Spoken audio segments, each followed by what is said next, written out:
Today you showed off a new feature in Dark Void, the hover feature. Can you tell us a little bit about why you wanted to add that to the game? Yeah, absolutely. So we've been, after we actually just went through and delayed the game recently, and a lot of people were talking about, oh, you guys are running away from Halo, you're running away from all the really big titles that are coming out this year.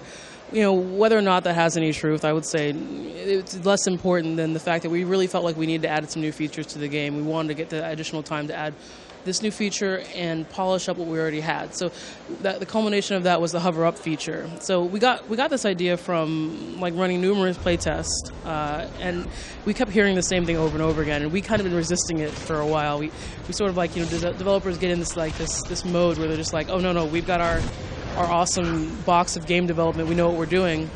And I think that's why the playtests and focus tests are really important, because it kind of brings us back down to earth. It's basically like an evaluation of your title before you release it and spend extra millions of dollars on it, that sort of thing. So the hover up feature actually allows Will to take off from a standing position, not just going straight into full-fledged flight. And it really kind of changes the way the game plays. You guys saw that I jumped into the air, I stayed in the air, I was picking off enemies from distance, headshots from way up in the sky. It was pretty amazing. It seems like it adds a little bit more battle elements to the aerial part of the game. Yeah, absolutely. I mean, we've really been talking about, for a while, we've been talking about using the hover feature as a tactical advantage, and even still, the only people who were really using it that way were a lot of us Capcom folks, or if we pointed it out to someone specifically. With this additional hover up feature, we've been seeing people play the game. They've been using hover the way that we use hover, playing the game the way we want people to play it, which is imagine you really had a jetpack, you would use it all the time. So it looks a lot more awesome. People are having a lot more fun with it, and I'm really glad to be able to show this new level off to you guys, because I was really excited about it. We got this implemented last week. I think one of the things that stuck out about Dark Void from the beginning was the mixture of different things that you could do, the vehicles and zero G and ground fighting and aerial combat. How will you mix that up? Because now you showed it off and you were basically in the air almost all the time. Yeah, that's the way I play.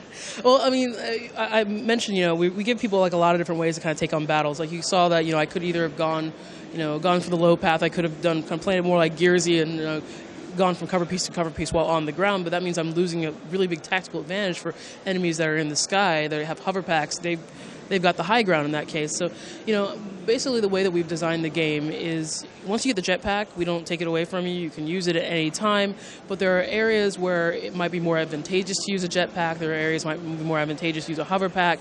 I mean, for example, later in the game, you're going to be within these really alien-looking kind of interiors and tight shafts and that kind of thing. You can use your jetpack if you want to. But there's a kind of a risk-reward involved in that, because you're dodging between platforms, and if you hit something, that could be the end of Will. Apart from the jetpack, which is obviously the big talking point, what would you say is it about the Void that makes it a great place to use that jetpack? Well, the thing about the Void, and if you're talking about the actual game design itself, you see we kind of designed the game to be wide open spaces, really interesting looking architecture, really interesting looking environments, because we know that people would, they might not necessarily play the game I played. They might do the entire level as an aerial in full-on flight, that sort of thing, and we didn't want to necessarily restrict players in certain areas to say, hey, sorry, you have to play the game the way that Capcom designers decided you play the game. We want people to give that choice.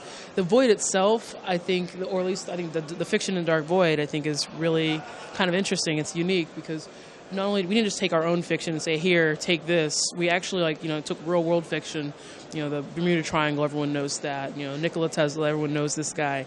And we added all this stuff and added our own fiction on top of that. So it kind of creates this really unique sort of mixture of stories and, true life and video game life and that sort of thing that really people have really been able to connect with. They automatically recognize these really key real life characters. And I think it creates something really interesting and compelling that people seem to really like.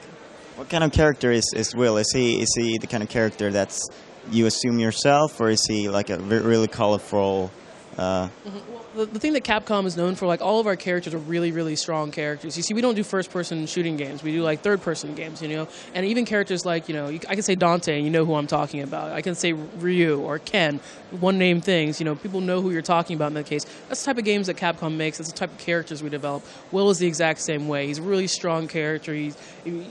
Actually, while you're playing the game, he emotes quite a bit. You know, he's like, you get a real feel for his personality, and then we want players to kind of take on that role of this person and his really strong personality, and that I think Will fits really well in the whole Capcom cast of characters that exist already. And obviously he's been thrown into this void, and is his main objective to try and get out, or does he get dragged into something else? Well, when Will first starts off, his main objective is just to get out, you know. I mean, he actually is kind of like, I mentioned, he's sort of an everyman, sort of like, you know, regular Joe sort of thing, and, you know, a little bit selfish, too. So when he first gets there, he doesn't know where he is, and his main objective is, hey, we've got to get out of here. But as he kind of progresses, he's starting to see, like, you know, what exactly is going on. There are other people who've been there, they're being oppressed, they're being, you know, subjected to all sorts of things, and he starts to say, okay, well, maybe I need to help these people as well. And, you know, the eventual kind of, like, evolution of the character is he looks and says, okay, well, you know, now he starts finding out about the Watchers and their plan, that sort of thing. And, well, not only do I need to get myself out and get these other people out, I need to stop the Watchers with whatever they're doing. So it turns into something else. It's an evolution. I mean, like, I talked about the, you know, not only the evolution of the characters, evolution of the environment, stuff like that.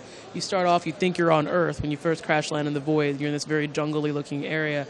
And the game as you progress through the game, your environments start changing, and it kind of slowly turns into this really, really alien-looking place. So we have evolution of characters, evolution of story, evolution of environments. It's really an interesting mix. And you mentioned the delay. How's the game coming together, and where are you at right now? Well, we actually just announced our release date yesterday, which I don't know if you guys know. It's January 12th in the U.S., January 15th in the Europe, which means you guys have to wait 3 extra days. I'm sorry. But, yeah, so we're actually getting really close. You know, I mentioned the reason we pushed the game back was because we really we needed that extra time for development. We really wanted to polish what we already had and slide in these extra features that I think have done nothing but good for the game. So I can't say exactly where we are, but if we're coming out in January, we're pretty close to the end. Thank you very much for your time. Thank you. I appreciate it.